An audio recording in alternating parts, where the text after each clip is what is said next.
Comenzamos. Vamos, colegas. Okay, good morning, everyone. Good evening for you. I know in Latin America it's still Monday night, Monday evening. But okay, so today we're gonna have our first international conference and with SECA San Marcos. I'm really thankful for this opportunity. I will be the moderator in this event. And we are delighted to have you here in this uh, first international event on behalf of SECA San Marcos. Okay, now I will introduce our first speaker. It's my great pleasure to introduce you to her. She's Miss Das Yoita. She is a PhD candidate in the Nagoya City University here in Nagoya City in Japan. She will present her research about 3D printed hydrogel scaffold loaded with silver nanoparticles for localized photothermal therapy in melanoma.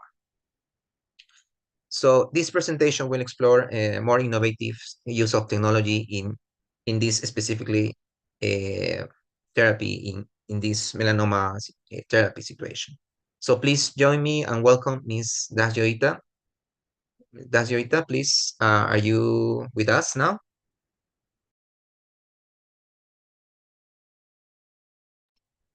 Good evening and good morning, everyone. I'm Das Joita, but you can call me Jay, so it's okay. And I am currently in Japan and doing my research in PhD research in pharmaceutical science. So I will present my research. One moment and share.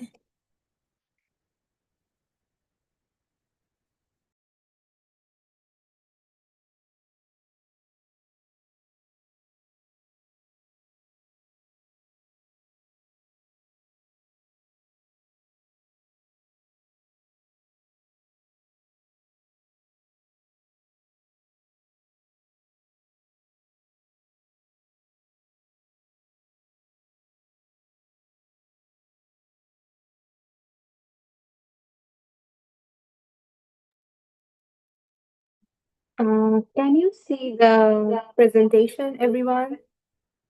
I just need one response.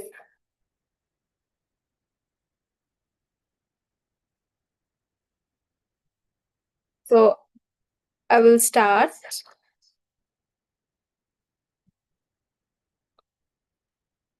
So my presentation is about 3D printed hydrogel scaffold loaded with silver nanoparticles for localized photothermal activity in melanoma. I am final year PhD student in Nagoya City University, and my department is drug delivery and nanopharmaceutics. So the background of my research is, if you are familiar with nano formulation and nanoparticle, so silver nanoparticle is one of the formulation we make when it's come down to drug delivery, because silver nanoparticle has anti-cancer and antibacterial activity in medicine. So 3D printing is a very new technology that we are using in drug delivery system to print out tablet capsules with the help of a machine, that is a 3D printing machine. So in my research, I'm using the same machine to print out a hydrogel scaffold that is loaded with this kind of nano formulation, which can be helpful to prevent certain kind of cancer, that is melanoma. So I am combining the metal nanoparticle, that is the silver, inside the 3D printed hydrogel scaffold. So it can help to deliver a personalized medicine to certain patient.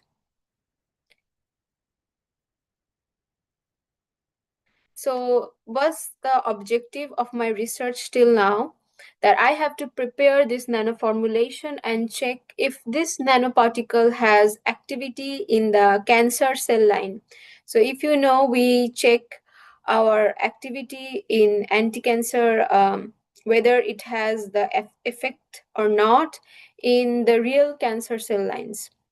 So, we use mice, or rat or mice cell lines, and harvest the cell line, and we use the cancer cell line and test our formulation whether it's active or not. Then after that, yes, silver nanoparticle has its action. Then we are preparing the 3D printed hydrogel. Hydrogel is biodegradable, biocompatible, and it's like a material that can be helped to transfer the drug in a localized manner, just like local anesthesia. So, silver nanoparticle can have, like I said, antimicrobial, antioxidant, anti-cancer activity. So, the incorporation of both the hydrogel and nanoparticle, we are getting this stable, sustained release formulation, and that can have uh, or the property to hold the nanoparticle inside the hydrogel. And then we are using 3D printing technology to print different shapes and size. So I prepare the silver nanoparticle by using chemical reduction method that has already been done by some other scientist. We just follow the protocols as per the guidelines, and then I use certain chemicals to use for the reduction procedure. Like you can see, trisodium citrate, silver nitrate is the precursor. From silver nitrate, after reduction of the silver nitrate with the help of sodium borohydride, which is the reduction agent. In chemistry we use reduction agent. So after that, it gives you the silver ions, and the color of the silver ions is dark, you can see. So we get it, and we use centrifugation, and then we collect the particles, the nanoparticles, after the preparation. So this is the collection I got from the reduction process. The second step is to prepare the hydrogel ink, and I use different polymers. So these are the polymers. We generally use sodium alginate a lot, and HPMC is also cellulose polymers. But carbopol is a polymer that I specifically choose for a reason that I will tell later. And after mixing the polymers, and then I incorporate the silver inside the polymer, and then I use CAD model to make the 3D printed scaffold. This is just the model I use. It is, you can make in certain software. We have certain 3D to make this kind of 3D structure. So we get the software and we make the model. So the machine will print this structure. That's the purpose. So the characterization is that first we need to check whether I got the silver perfectly, the silver nanoparticle or not. So we need to obviously do the characterizations of the nanoformulation, the absorbance at 390 nanometer to 400 nanometer, which is, of course, it's been already published, and we compare with the standard that yes, silver nanoparticle is prepared and is there. This is the smaller images, microscopic images of the nanoparticles. You can see it's very small. That's why the average diameter is 219 plus minus, because I made a lot of particles, so we did the average. And within 200 nanometer range. So it's nanometer, so it's a nano formulation. And I also check the anti-cancer activity in that B16BL6. This is the mice cell line, like I said before. So in this cell line, we can see the nanoparticle has a very good activity, around 200 microgram per ml. So this is like the highest, at highest concentration you can see very good, like almost compared to the control. The control is where I don't use any nanoparticles, so it's just the cancer cell growing. So compared to the control with a high level of nanoparticles, obviously is giving very good anti-cancer activity. A significant p-value is less than 0.001, means it's very good activity against without no silver nanoparticle.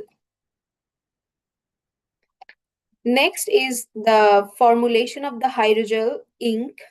This is the machine. This is a very new technology and the machine that we use in our lab to print the material, like in the picture. So this machine is a 3D printed 3D printing machine. We have different kinds of 3D printing machine. This machine use semi-solid extrusion method. This is a one type of method, but we have different kinds of machine. But in our lab, we use this one. This is good for materials like hydrogel. Hydrogels are the material which has very high viscosity. So these viscous materials need to flow with the help of pressure. So there are different formulation I made to check which is good for printing, because some formulation may not be good for printing. And also we need to see at what pressure it's printing, because if you increase the polymer concentration, it gets more viscous. Viscosity is a property of hydrogel that gives its like water is less viscous, but a hydrogel will be more viscous. So the more it viscous, the more pressure it needs to print it out. But also it is good to have a certain amount of viscosity so that it can hold the structure of the printing. After the printing, it can hold the structure. Otherwise sometimes it's not printable. Sometimes if it's very watery, it won't hold a strong structure. So I prepare different concentration of the hydrogel, but only two of them are printable. So now I need to check like whether the hydrogel which is coming from the scaffold, that is coming from gel 1, is better than the gel 2.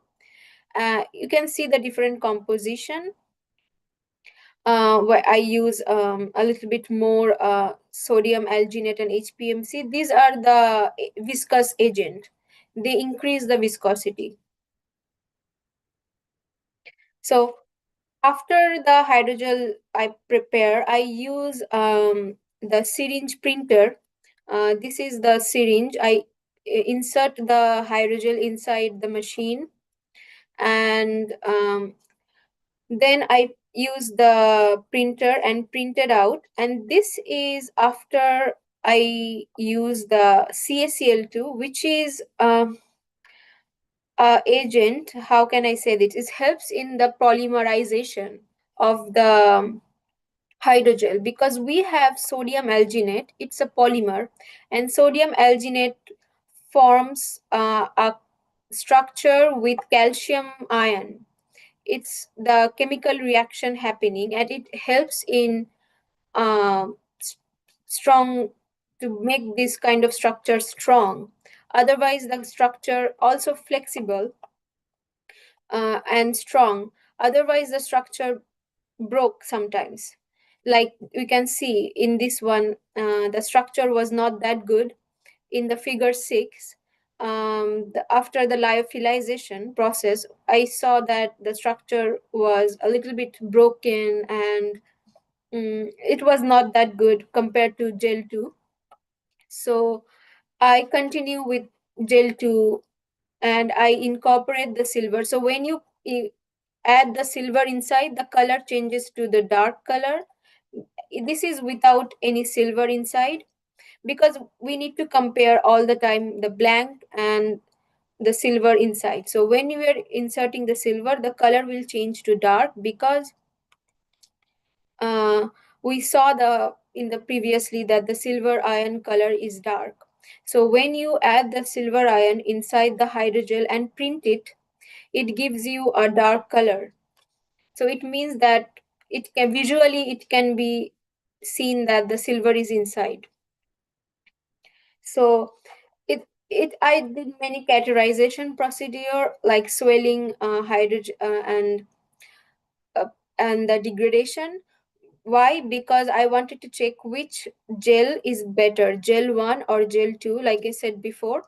Even though gel 1 visually it is showing it's good, I wanted to confirm like quantitatively that how better it is.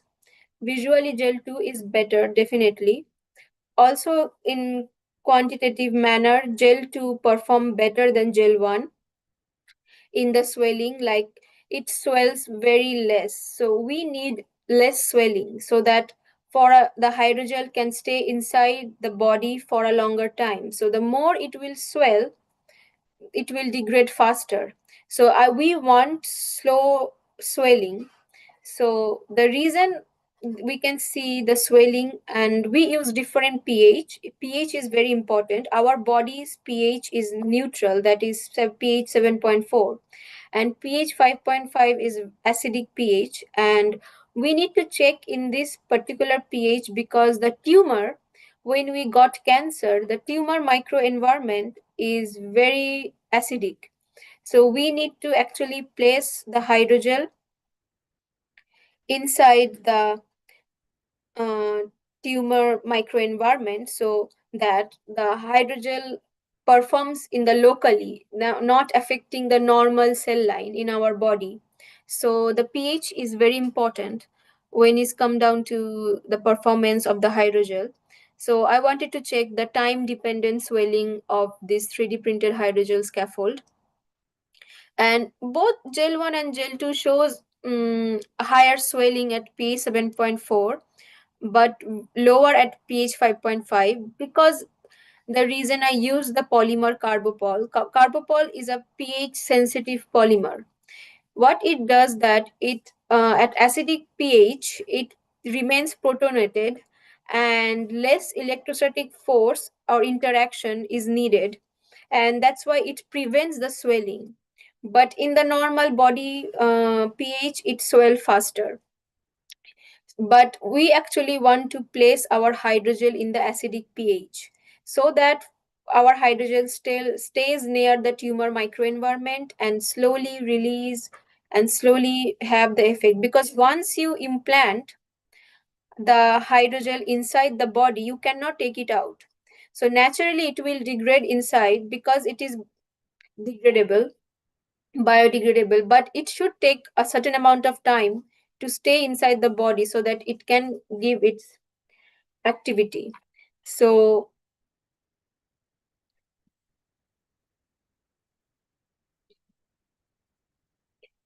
uh,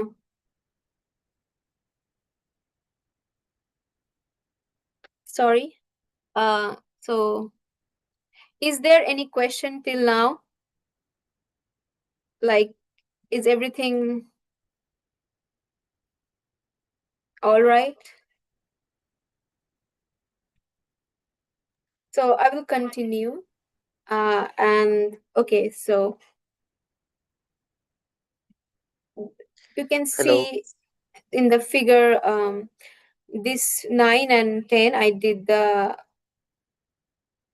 test of swelling, and then in the 11 I did the degradation study at again at pH 7.4 and pH 5.5. So you can see at pH 5.5 the hydrogel wasn't degrading faster. It and at pH 7.4 the hydrogel was degrading lot faster, but at pH 5.5 it wasn't. So there's a significant difference at both the pH. So we can say that this hydrogel scaffold can be used uh, inside the tumor microenvironment, which is pH 5.5, and it's less likely to degrade at that pH.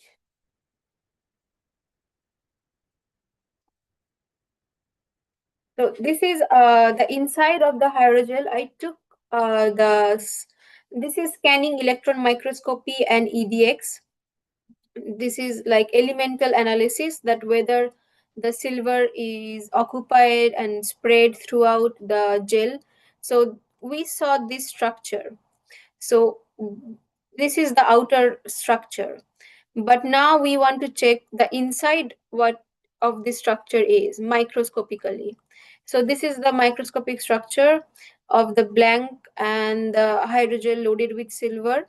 So and we check in the elemental analysis and the mapping that silver is present, and in the blank there is no silver, but the Ag is the silver ion, is the chemical name, like Ag is the silver ion present overall, like, and this is the you can see like in that particular camera, we can see visually that the silver ion is present. These are the spread of the silver ion inside the hydrogel, which we cannot see with our eyes visually. We can see the color is black, but whether it's the silver is present inside or not, we can see that each of these are like the silver ions accumulated inside the hydrogel. Now the ultimate is to check the photothermal activity of silver ion itself. So silver solution, this is the solution that I prepared before. I was checking if the solution also has photothermal activity. So what is photothermal activity? When you apply laser, we can apply infrared laser or near infrared laser at different wavelength, but I use 660 nanometer wavelength, but these are the power at different power. So at the highest power we can see that the temperature of the solution so was very high. So when you place the silver ion solution and you pass the laser, you will see a rise in temperature. So this rise in temperature means it has a photothermal activity. This photothermal activity is beneficial to kill the cancer cells along with silver ion's own activity of anti-cancer. It's like dual effect. It has both its own anti-cancer activity. It goes a different pathway, antioxidant anti-cancer pathway, but also this photothermal activity is helpful, which causes the increase in temperature. And I know that inside the cell, if you put laser, the cell can die. So when we do it to the cancer cell can die, because this laser causes the increase in temperature, and our cell can up to hold a temperature that is 37 degree, that is our body temperature. So when you increase the temperature, the cells will die. So the silver uh, solution has photothermal property, and then when we incorporate the silver inside the hydrogel, and we check whether inside the hydrogel also it has the same property or not, because we incorporated the silver inside the hydrogel right now. So we placed this hydrogel and passed the laser through it, and we saw that yes, even in the hydrogel the silver is showing increase in uh, how can I say this, like rise in temperature compared to the one that doesn't have any silver. So the silver is very important, and it helps in the increase in temperature overall of the hydrogel scaffold, because the main aim is to use the silver along with the hydrogel, not only the solution. The solution has a very high temperature. But why the temperature is in the hydrogel, it's only around 60, and it's kind of gave a plateau. It couldn't rise more. It's maybe because the hydrogel is a closed system. We see a structure, and the silver is inside the hydrogel, so it's not free flowing. Because if something is in the solution, it flows naturally. But now that you are incorporating the hydrogel and the silver together, then there is a limited restricted structure and area. But that doesn't means that it doesn't have a good activity. It means that this plateau is helpful because this temperature can stay longer for a same amount of time, like a constant rise in temperature, which is also beneficial Miss Yoita, sorry for for the interrupting you. anti-cancer activity. Miss Jay, sorry for interrupting you. So my Yeah. conclusion of this presentation is that in our lab, we successfully prepared the silver nanoparticle and checked the activity in melanoma cell line. And we also optimize different hydrogel ink, and based on which is very good for the 3D printing.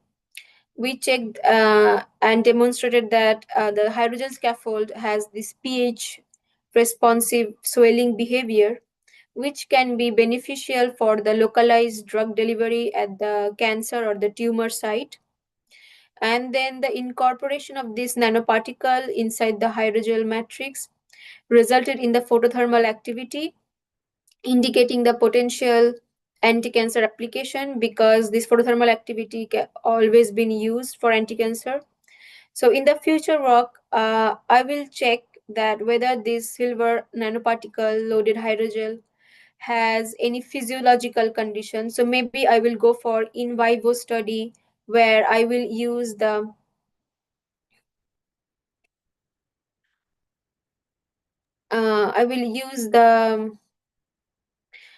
hydrogel in the rat or mice, so I can use and see that biologically it will give the same response or not.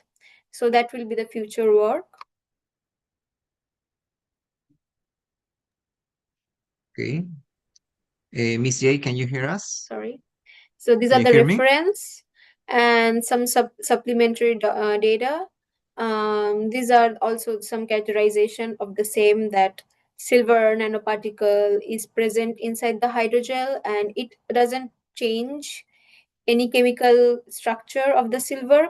It's just physically attached inside the hydrogel, and silver characteristics graph is present. Thank you so much, everyone. Miss, I finished my thank you so much. presentation. Miss Jay, I can you hear will me? receive any questions. Uh,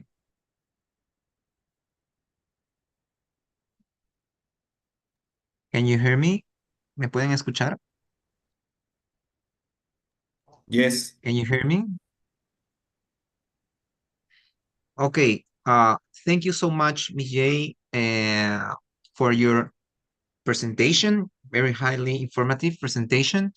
So now we are running time, but now uh, I few minutes ago I sent a message on the a chat box asking if they have any questions.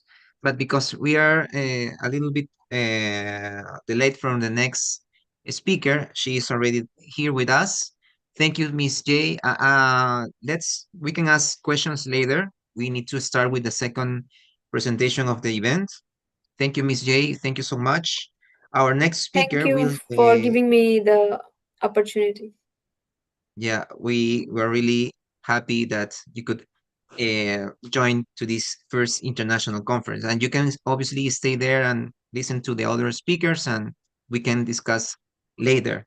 Thank you so much. Our next speaker will shift our focus to another important socioeconomic and environmental issue. It's an honor to present Miss Katia de Oliveira. Katia de Oliveira, she's a PhD candidate in Nagoya University. Her presentation is about mining and sustainable livelihood in Mozambique. Miss Katia, can you hear us? Yes, good morning. Good Can morning, you? Miss Katia. Thank you so much, and the room is yours. Thank you, everyone. Thank you for the opportunity, Sekar. I'm Katia de Oliveira, and I'm glad to be here with you to share my research about mining and sustainable livelihood in Mozambique. First, I want to share with you that this research came as a result of my master thesis, which was connected to mining and sustainable employment in Mozambique. So I found in my previous research that livelihood was the most threatened issue in the mining operation. So the content of today's presentation include background, statement of the problem, research questions, analysis of legal framework, and conclusion, meaning that the main focus of today's research is more legal approach. And I'm glad to talk with the many Latino because I think we share the same issues about land and community livelihood. Let me start. So mining impact communities, the affected communities, and livelihood is the main concern. So the research about mining and sustainable livelihood found that the main issue is that mining projects usually intensify the use of land. So mining corporations need the very same land that the community also need to develop the economic activities. So it leads to competition for access to land. So meanwhile, mining offers some beneficial, economic beneficial and financial. For example, we can see that mining develop projects like construct houses, school, roads, but at the same time, the main issue is that the land that the community need to develop the economic activities are the same that this mining operation needs. So it leads to mining induced displacement and resettlement. In other words, it leads to the need to move people from their areas to new one. So here it's discussed not only the issue of if exist or doesn't exist land for people, but what are the characteristics of the land? For instance, if the new lands or the allocated land are good for agricultural activities, how is the access of the land to the people? So let's discuss more deep on this.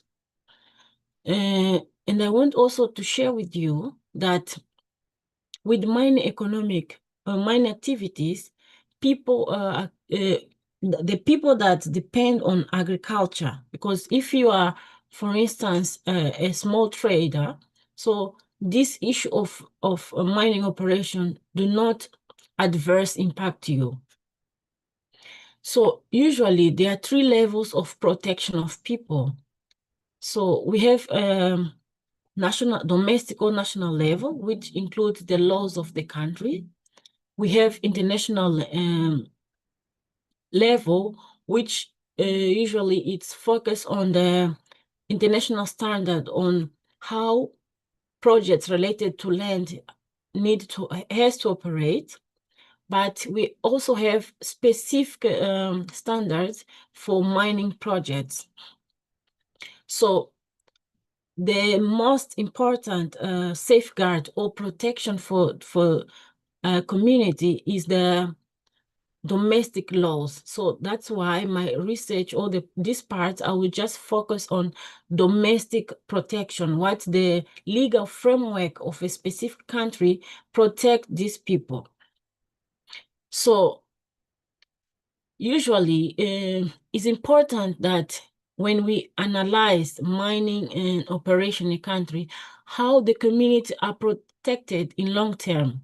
So this issue is also exist in Mozambique, where while the government believe or is promoting foreign direct investment, specifically in extractive sector, local people use the very same land that the mining operation needs. So here we can question whether the government or the legal framework has the capacity to protect people.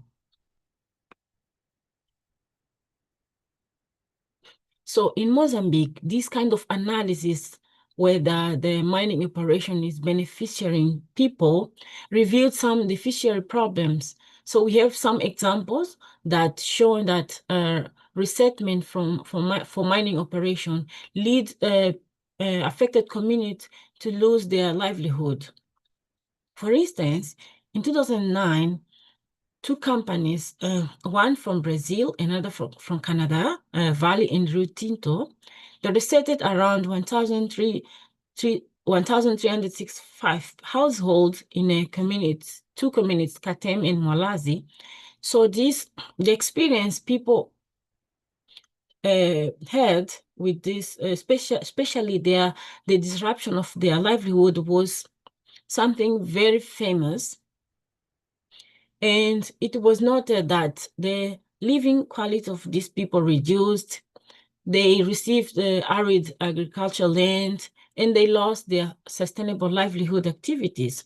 So because of that, the government decided to enact a new decree, which is known in Mozambique as resettlement decree.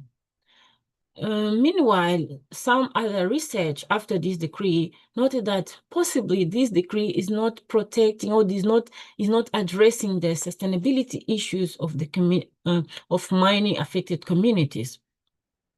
So later on, an Indian company known as Jindal in Power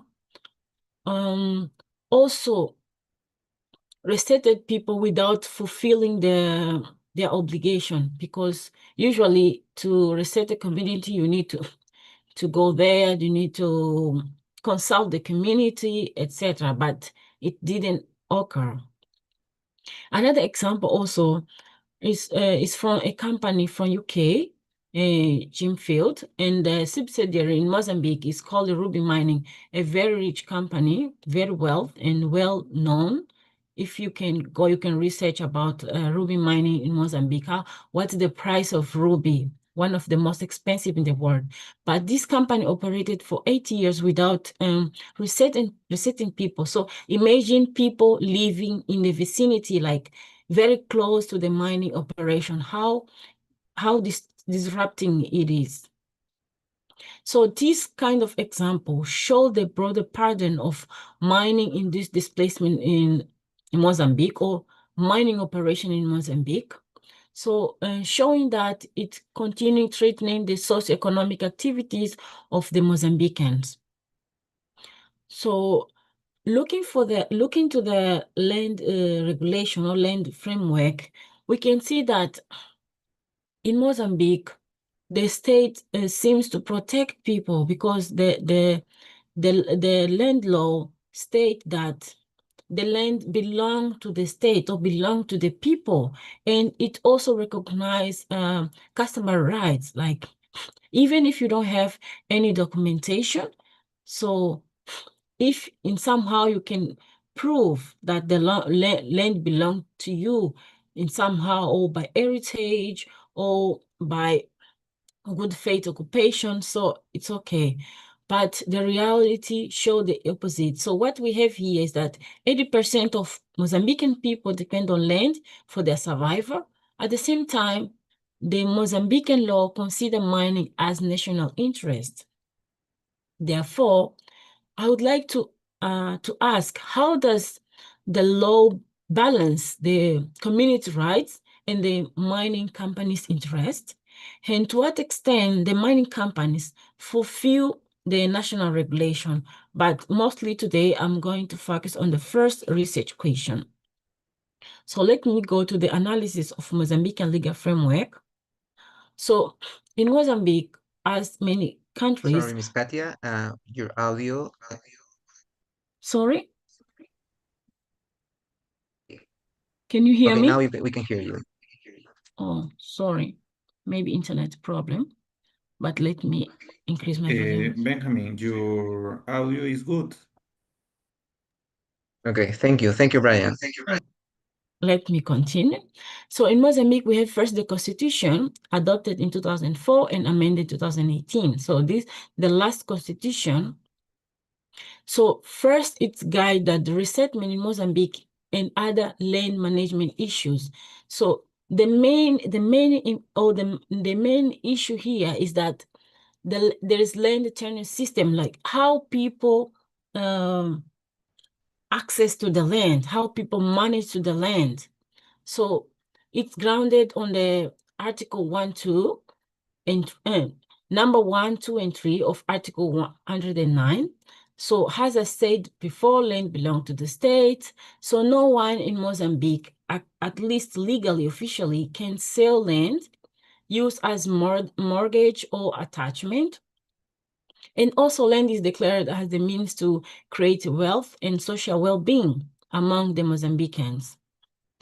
At the same time, the Article 111 states that the state determines the condition to use and enjoy the land, meaning that the land management also belongs to the people of Mozambique.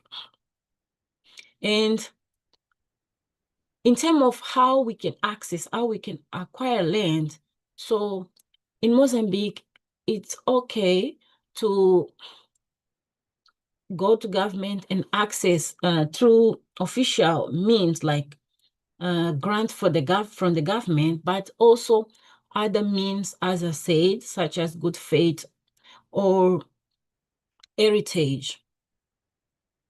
We also have the land law, which also stipulates just complement the constitution, stating that the use of the right of use, benefit, or transfer of the land is also based on Mozambique jurisdiction, meaning that in Mozambique, we have a kind of protection, and also it's considered the Mozambican land law as progressist, even recognized among the African countries.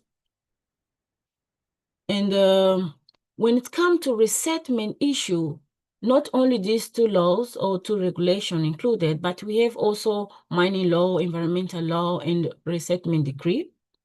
And the most important here issue is that we cannot sell the land. So if the company come and ask the community to buy their land directly, the community cannot sell the land because there is no value, there's no commercial value of the land in Mozambique. So here I focus more on how people can access to the land. As I stated before, through customers and means or to statutory means, which mean that we can access the land through easy ownership, easy acquisition, but by regulation also, or by following the law, we can also have an official deed or official document from our land. So the land cannot be sold in Mozambique. So when it comes to resettlement, unfortunately, mining is considered has a national interest. So the community has no power to say, no, we don't want a mining operation in our areas.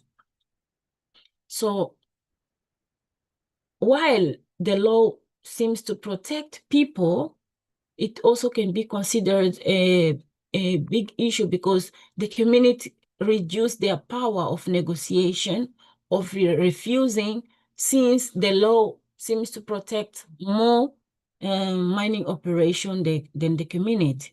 Because the mining operation is more economic power, so the company can, through government grant, access to land, and there is no mechanism or there is no space for the community with no official document being in a superior position on or equal level of negotiation.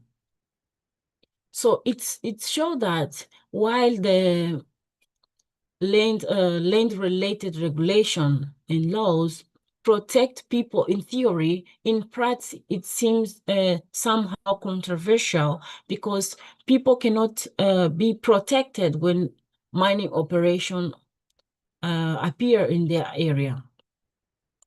So how our community manage the land? How is it the land management when mining operation arrives?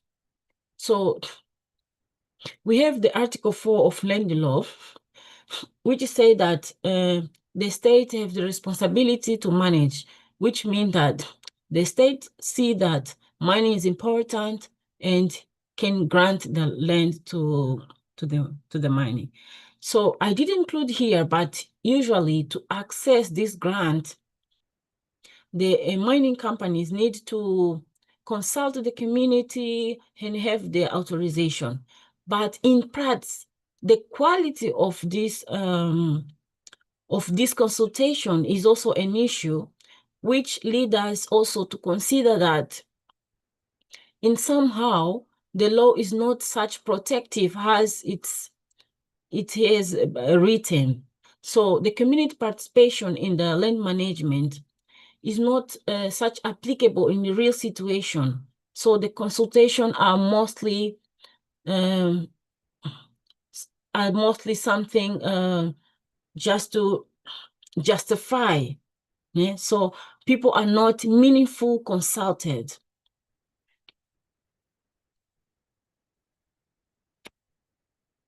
So it seems that if a community have the right to use through customary right, since there is no superiority in written documents, but in practice, what we see here is that community lose their right whenever a mining company needs to develop their activities. So the community rights are revoked, and according to the law, we just need a fair compensation. So what is fair compensation? So fairness is something very abstract, but the Mozambican law stated that the community and the government, including the company, they need to get a memorandum of understanding. But as I said before, the negotiation power of the community, I think, is weak because access to information, resource, usually it say that power negotiate with power. So imagine a negotiation between community and company. So I think it's not well balanced. According to Frey, so the community usually end up with the compulsory the displacement, and families are forced to leave their land due to mining operation. And they don't have any option. So communities end up having their livelihood, their life totally changed.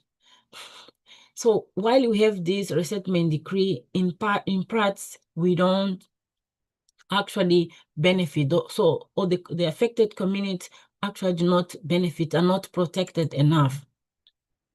So here I want to show you, like, in terms of what we call fairness, what the law recommends the companies to proceed or to offer to the community.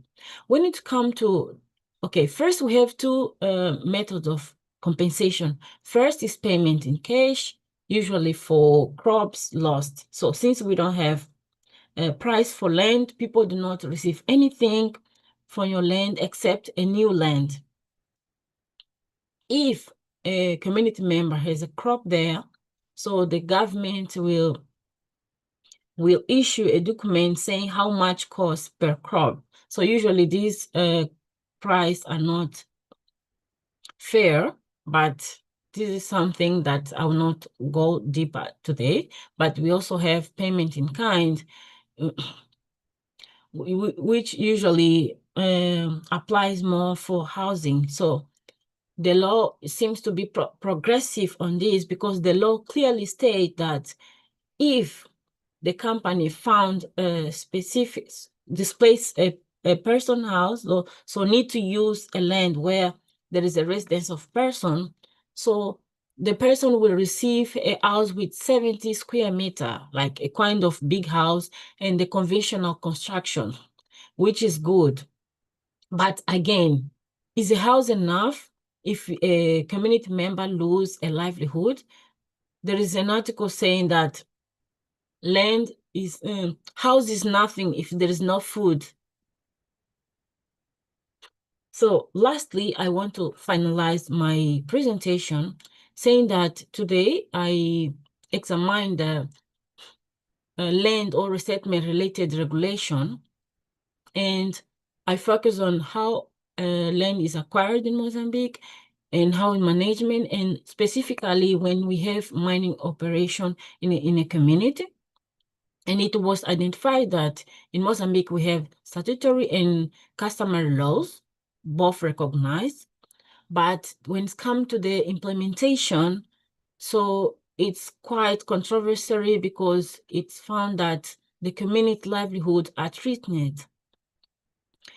It was also noted that the natural resource related to land, so everyone which is depend on the land are those who face adverse consequence the most. And when mining companies show up in a specific community, so the power or the legal power, protagonism of the community is lost, of managing the land is totally lost. So saying that, I will recommend that the Mozambican legal framework focus more on analyzing how we can find a way to make land value, because we cannot sell the land, it's okay, but technically all the land have economic value. For instance, a community member can be transferred from one area to another very far, but since the land has no value, there is no way the community member can refuse this. So in my research in future, I would like to analyze how we can make the land more protective to the community, because it was identified or demonstrated that the legal framework in Mozambique are not protecting to the people. And even though we recognize both customary and statutory laws, but in the end are not helping the community members. Saying that, I would like to close and thank you for your kind attention. So I have to leave, but I will connect later on as soon as I go to another commitment I have. Thank you for your kind attention. Thank you, Miss Katia. Thank you so much for your time and your presentation. And yes, we already have two questions, but as you said, you will go now to another event, I think, but you will come back to us again, and we obviously wait for you. Thank you so much for your presentation. Thank And you. right, yes. Now, now we have a little time to cover all some questions. If you have some questions from the previous presentation, we have 5 minutes until the next presentation. So we can have a discussion now. Thank you so much. Okay, actually, it's important to notice that in the case of Mozambique, many of the problems related to mining um, and the land is also happening in many Latin American countries. Also, I know in other Asian countries too. And it's in this situation about the power, how powerful could a community be in front of big companies. Uh, it's really interesting to notice that also is happening in Africa, in this case in Mozambique. So, my dear colleagues, please, we have 5 minutes, 4 minutes before the next presentation. If you have any questions or any comments, we have the mic open for you.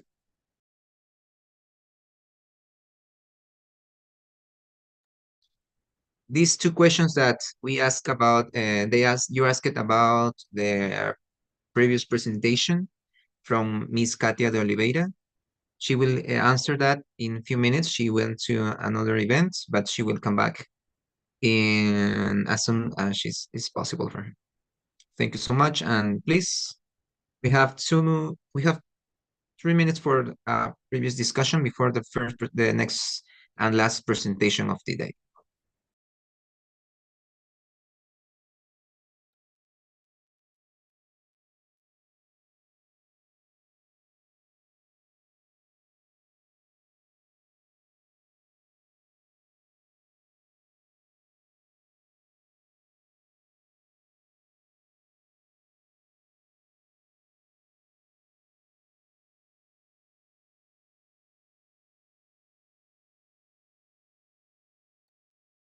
You can say, what do you think about these two presentations?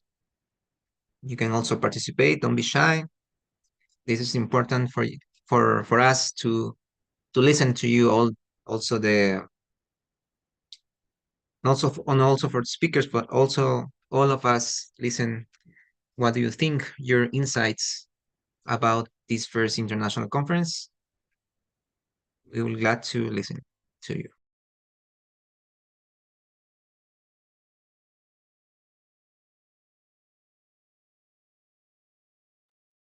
You can also write your comments in the chat box. It's okay. No problem.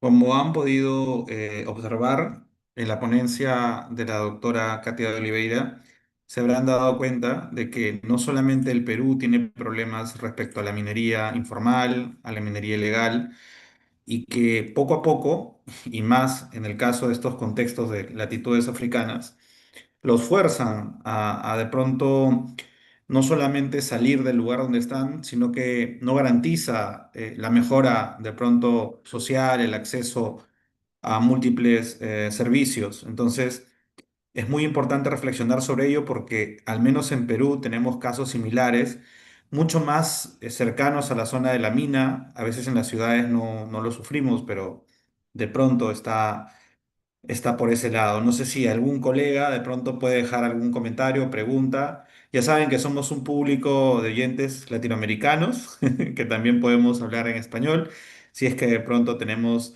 algún tipo de pronto de timidez para hablar en inglés, ¿no?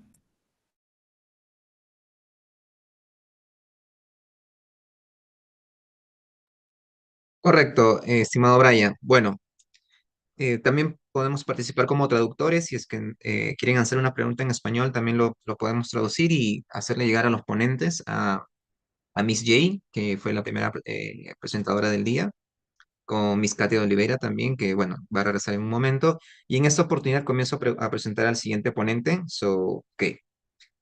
Eh, Dear colleagues, now we have our last presenter, the last speaker of the day.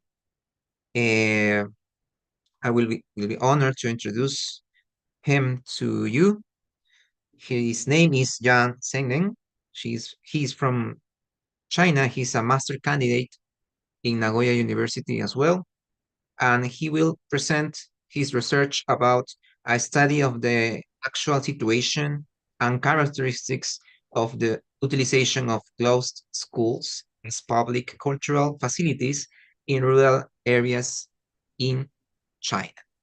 Uh, Mr. Yang, could you hear us? Can you hear me? Oh, hello everyone. My name is Yang, and I'm from China. Now, currently, I'm a master student in Nagoya University, Japan, and I'm second year. So I'm very glad to have opportunities to present my research today. So I'm gonna start.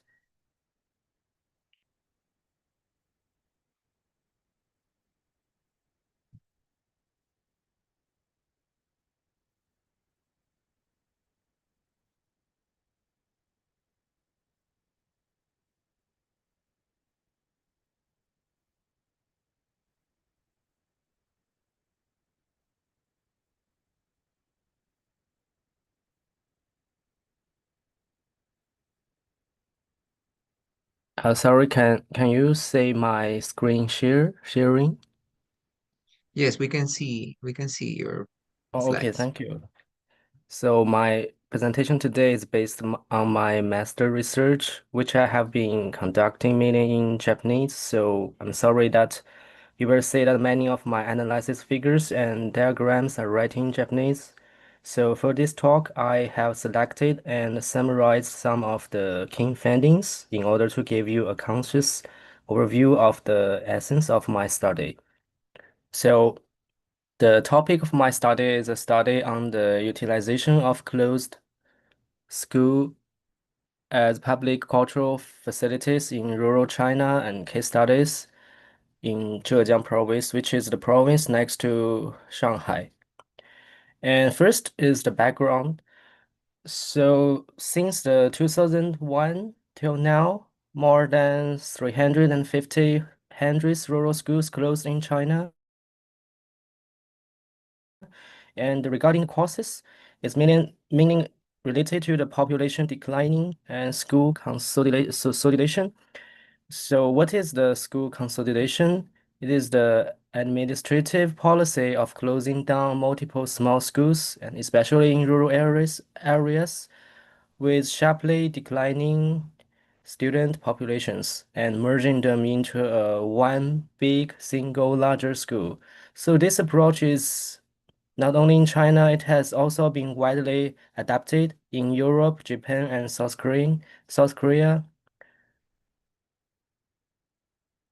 And where it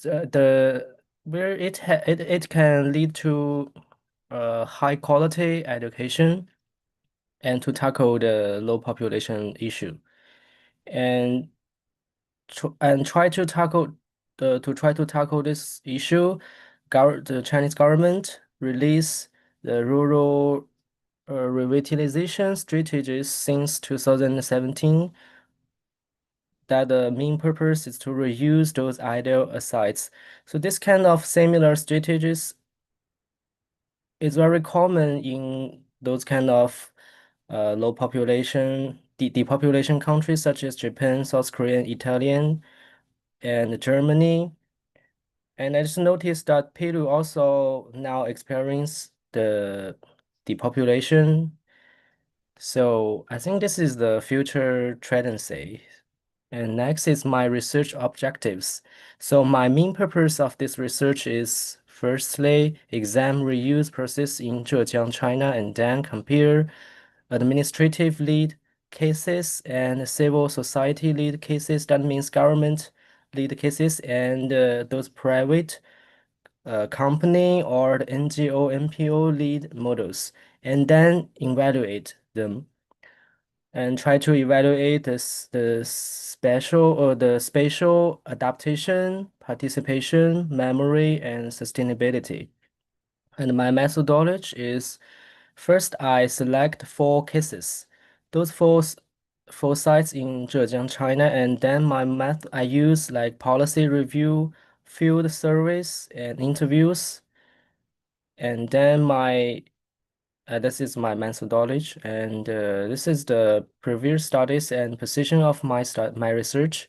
So the research on the reuse of closed school in China has mainly focused on how to repurpose school buildings, renovation methods for elderly oriented facilities because the aging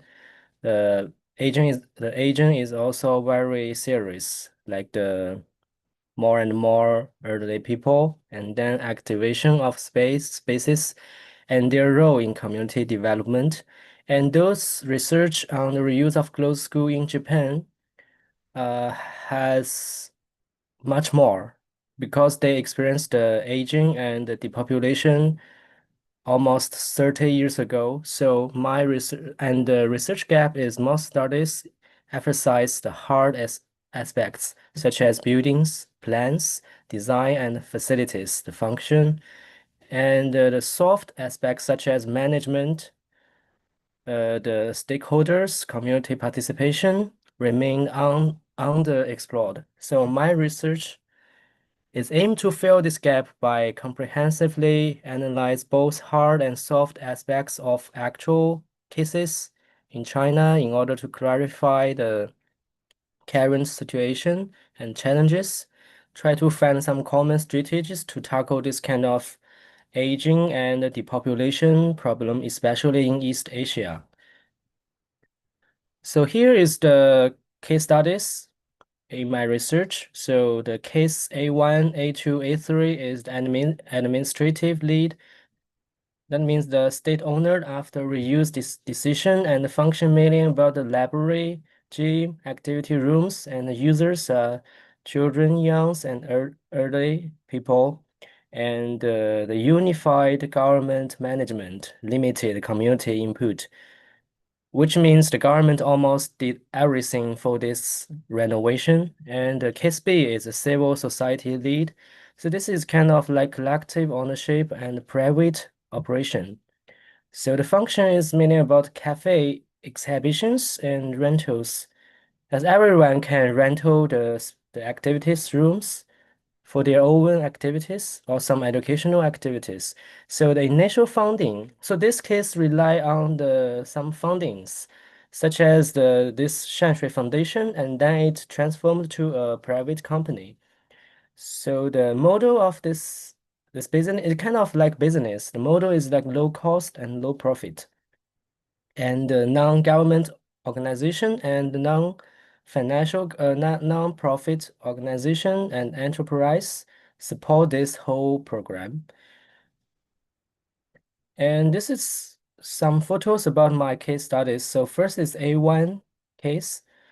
That is located in some rural area, some countryside, and it is like a hub of library and government service whole and service center. And this is A2 case A2.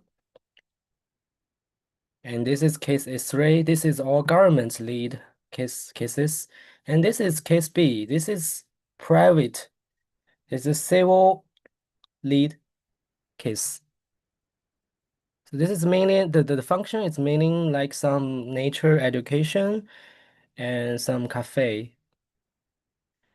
And this is the operation models.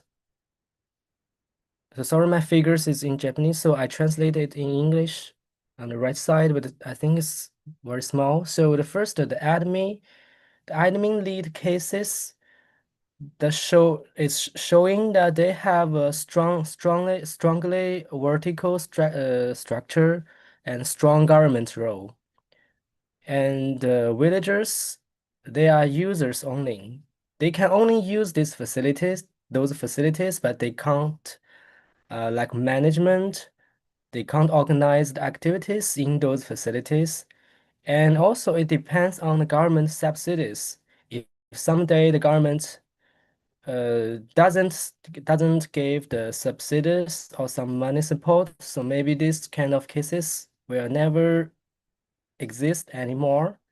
And the civil society lead case, that is no government role and multiple stakeholders such as some trust and some NGO, NPO, and some private company, and also some villagers.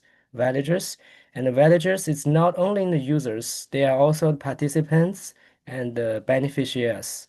So they can get benefits from this program, such as they offer their house at some hotel or hostel, and they also like offer their rooms, some space of their rooms to like transform them to restaurants or some small supermarkets or shops, so the tourists can use those spaces and make profits.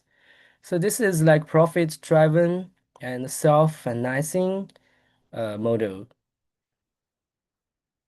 And next, I want to talk about the community participation. So how the villages participate this kind of facilities and program.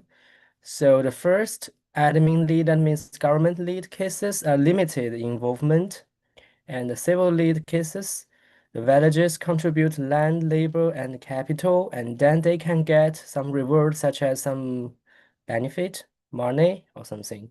And those activities like the picture, such as like eco education, farming, cultural events. And the B case, that the civil lead case, those activities, they have one principle is who pays and who benefits.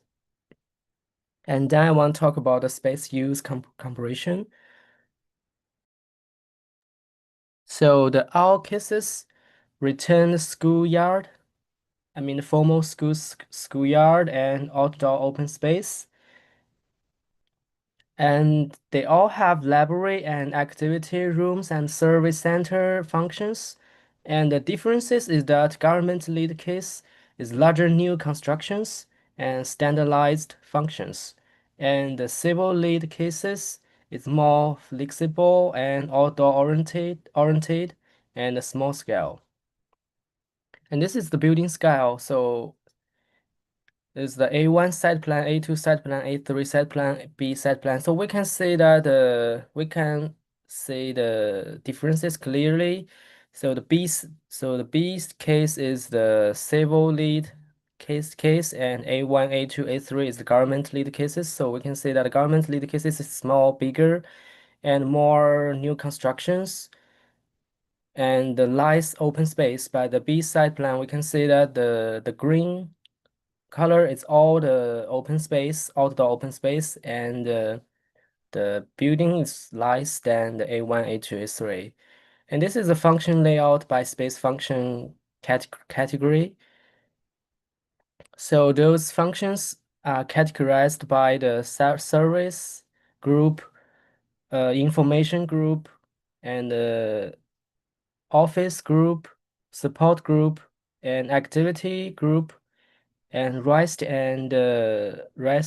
group, and hearsay and gym group. So I can say like A1, A2, A3, and B case. And like this figure, we can see that the B case, it has more activities function and more like rest information function, which means is easily to approach, it's easily to use for the tourists and villagers. So regarding the layout of four cases, so the common features is one, all four cases return the basic layout of the formal schools, so keeping both the classroom buildings and playgrounds, and a relatively large proportion of outdoor space is preserved, showing a tendency to emphasize openness. And most like other buildings were demolished and new constructions were added, formal and enclosed layout together with original school buildings. And also they all have the public cultural functions, such as library, activity spaces, and the symbol spaces are present in all cases. And regarding the differences, firstly, the functions. The administrative lead cases return the main school buildings while adding libraries, activities rooms, and other public functions. Spare functions composition is similar. In contrast, the privately lead case involves smaller new constructions, introducing cafes and flexible open spaces, highlighting openness and adaptability. And the second is the spatial arrangement. So in administrative lead cases, public functions are placed on lower floors and the office's management on upper floors, showing the vertical separation. The privately lead case places the cafe, activity areas, and the semi-outdoor spaces on the ground floor, with more activity space on the second floor, so maximizing the public accessibility. And last is the intervention and flexibility. Flexibility, so administrative lead cases are highly interventionist, which standardize the functions for more multi-purpose complex. So the private lead case shows weaker intervention, smaller building scale, and greater reliance on outdoor space. So its functions are more flexible and it's combining the indoor, semi-outdoor, and outdoor spaces to create a comfortable public environments. Yeah, and like these two figures, so the A2 is the strongest intervention, almost like 40% are new and lowest preservation. And A1, A3 is like medium intervention, so balanced model. And B is the weakest intervention, higher preservation. And last is my key findings of this research. So first is related to the preservation and in versus intervention. So administrative lead case, they has a strong intervention and more new construction and less preservation.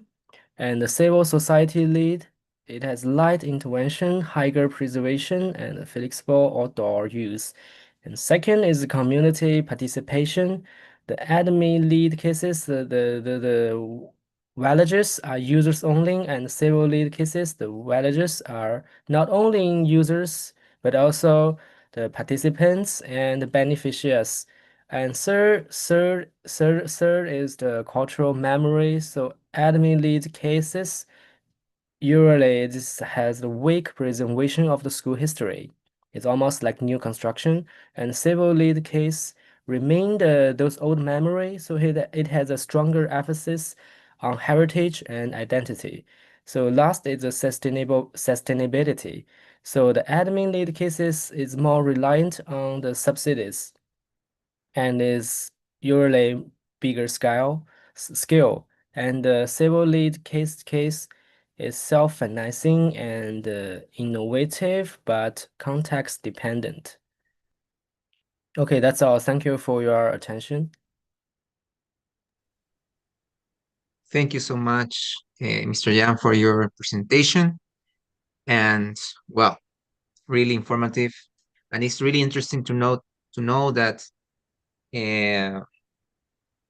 it's important to not only preserve a specific infrastructure, also it's the importance of what we can do about with this infrastructure that could be also used for community purposes.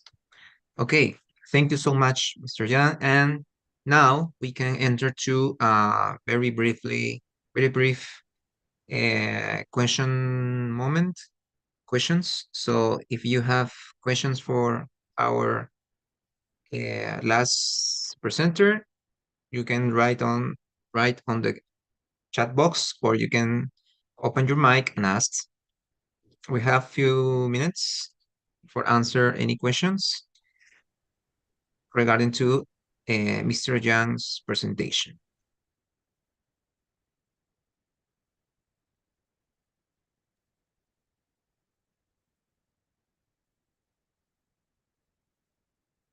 We already have some questions for our previous presenters as well.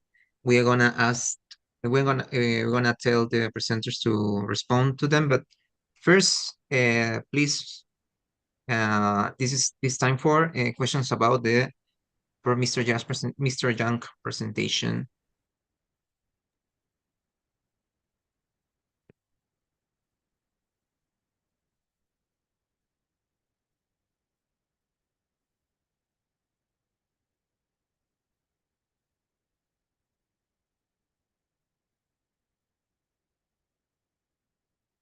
Okay, I think we have one question.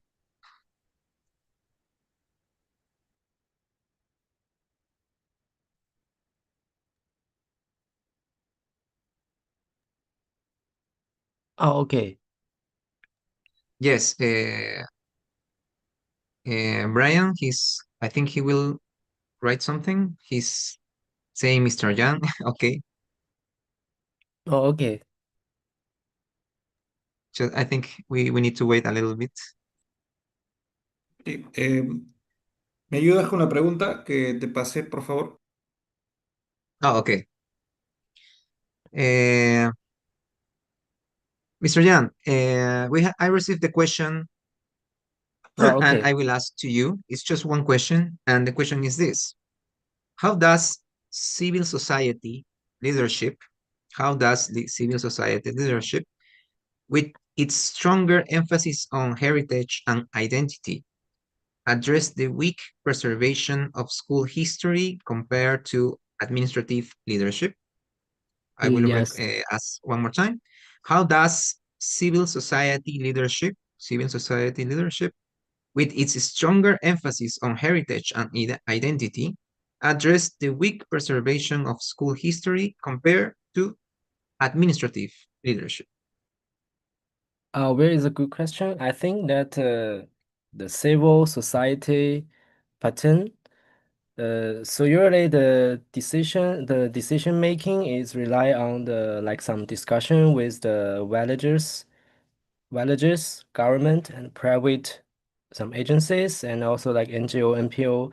So the villages can participate in this kind of program. So as a villagers, they live in this area maybe like hundreds years ago, or maybe they already live here like many years. So they love their hometown, so they wanna like try to remain some memory, like some to emphasize their identity as much as possible.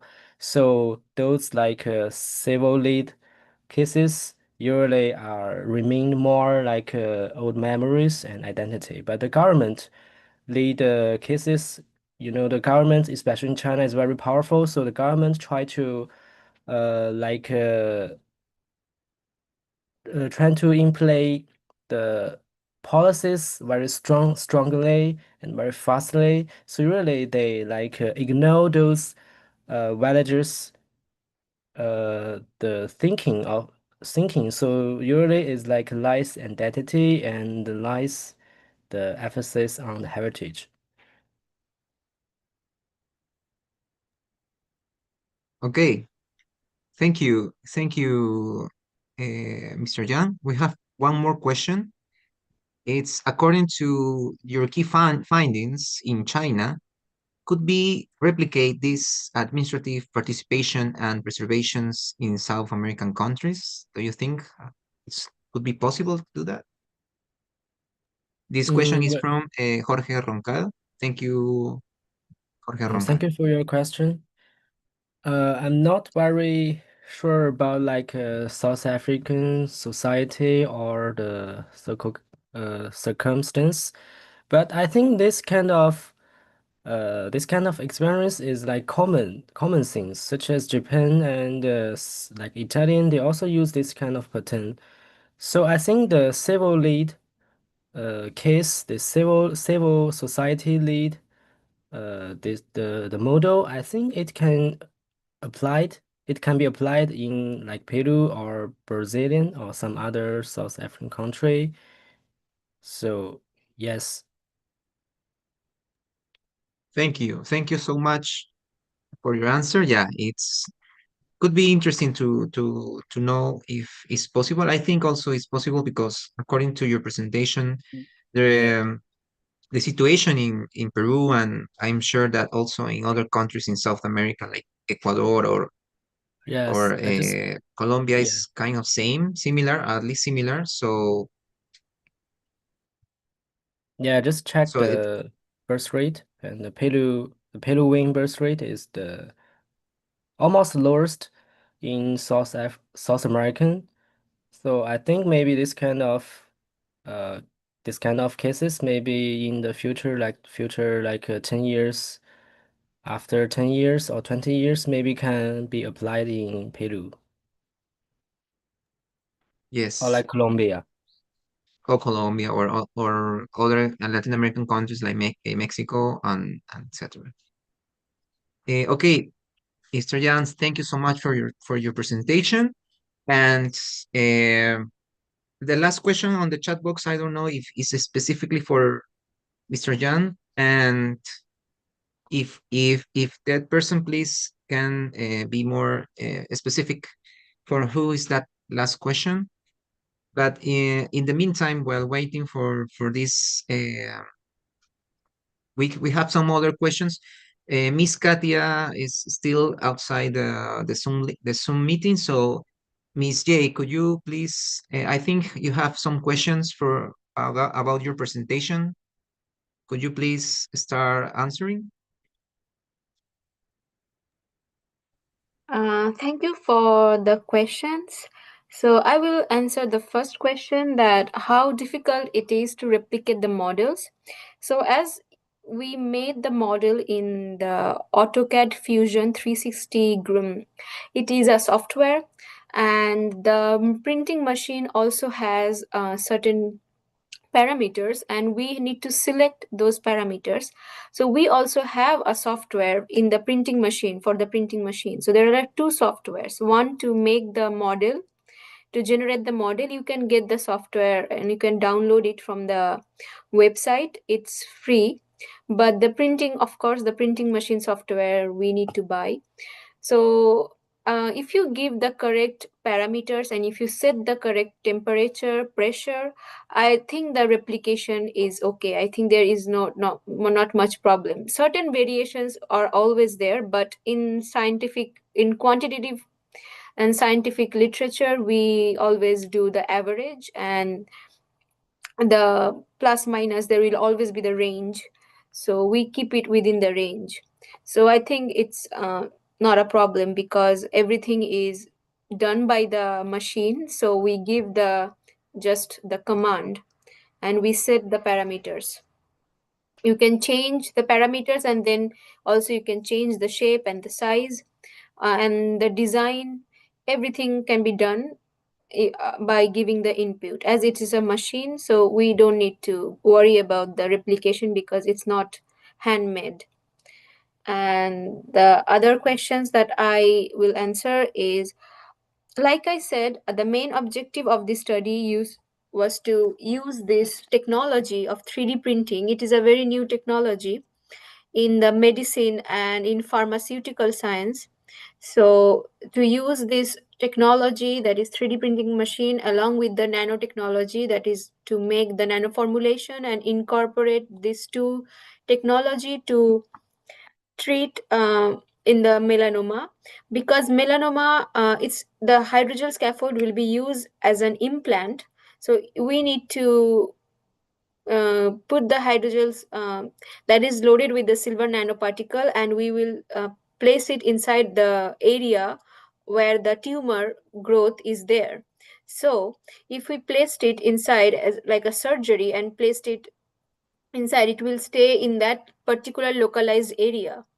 So the advantage also that of this 3D printed scaffold compared to other methods will be the one that is localized, and it is has this pH sensitive response, that it can only slowly be releasing the drug also inside the tumor microenvironment. So it won't affect the normal cell line, because what happened in chemotherapy and in traditional therapy in cancer is that it can also cause side effects, and it silver nanoparticle also had side effects. So if we just directly inject the silver nanoparticle inside the body, it can cause uh, side effects to the normal cells.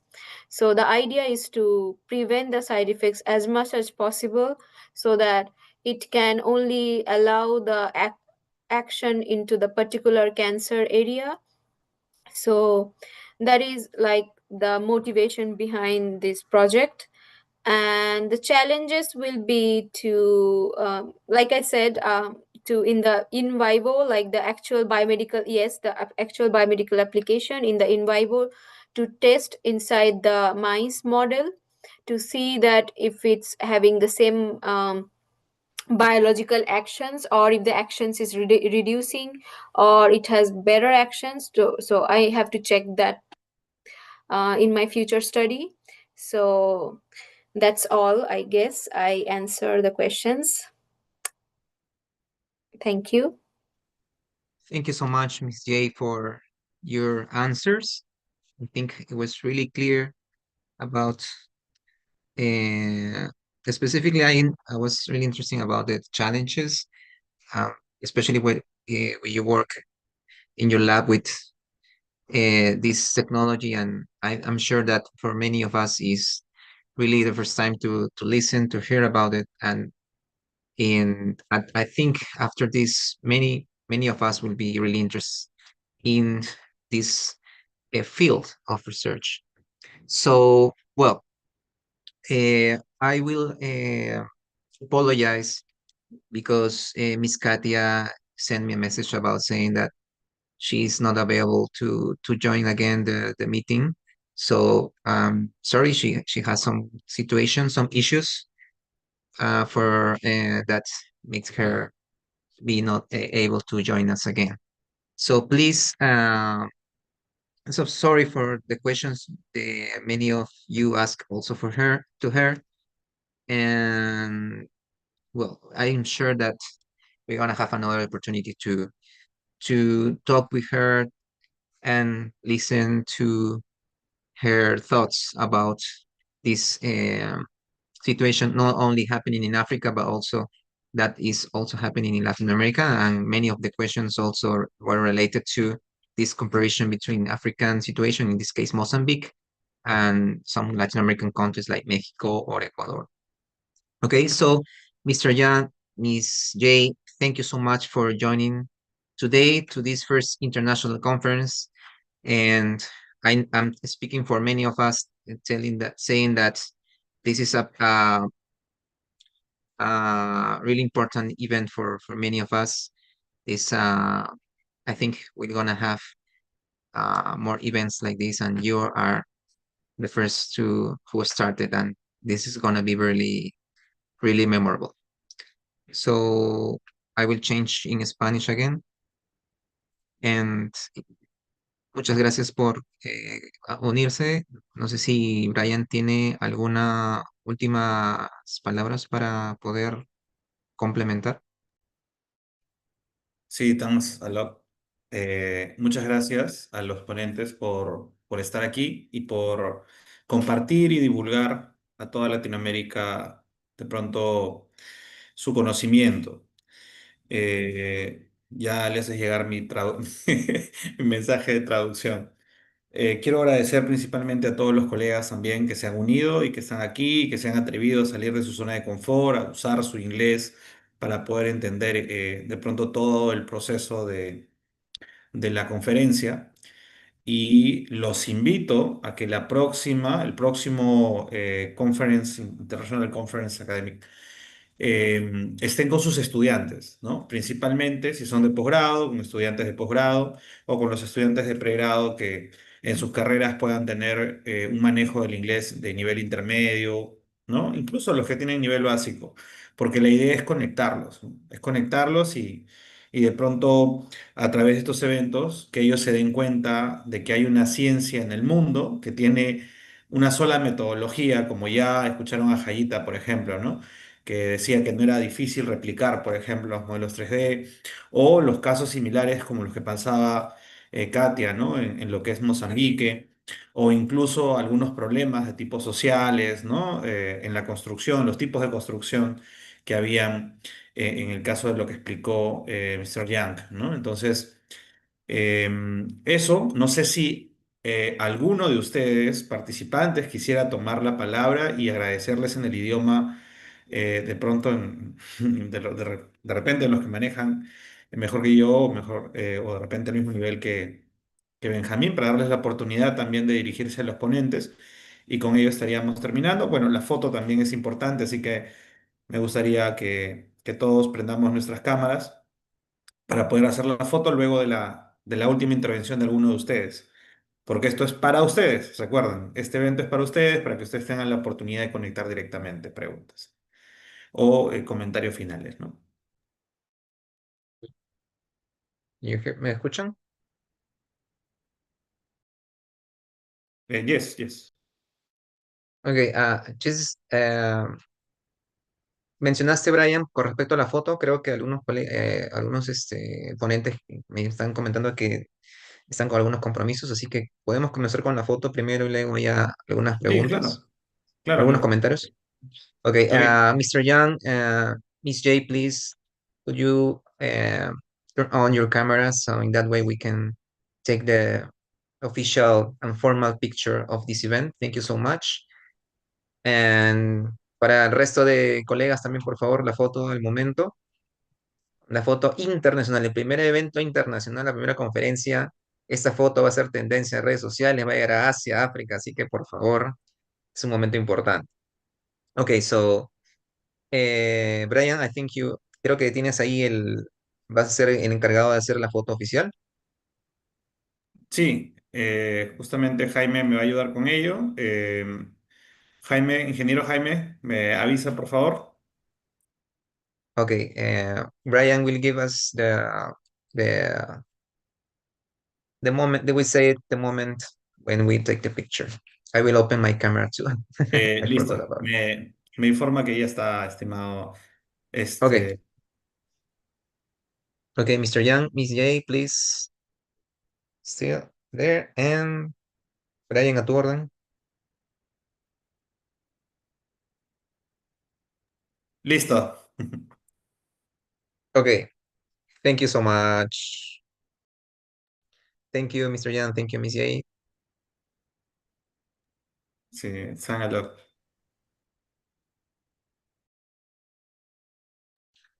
Okay, ¿algún colega quisiera tener la palabra para cerrar? En todo caso, si no, Brian, podemos ya concluir el evento y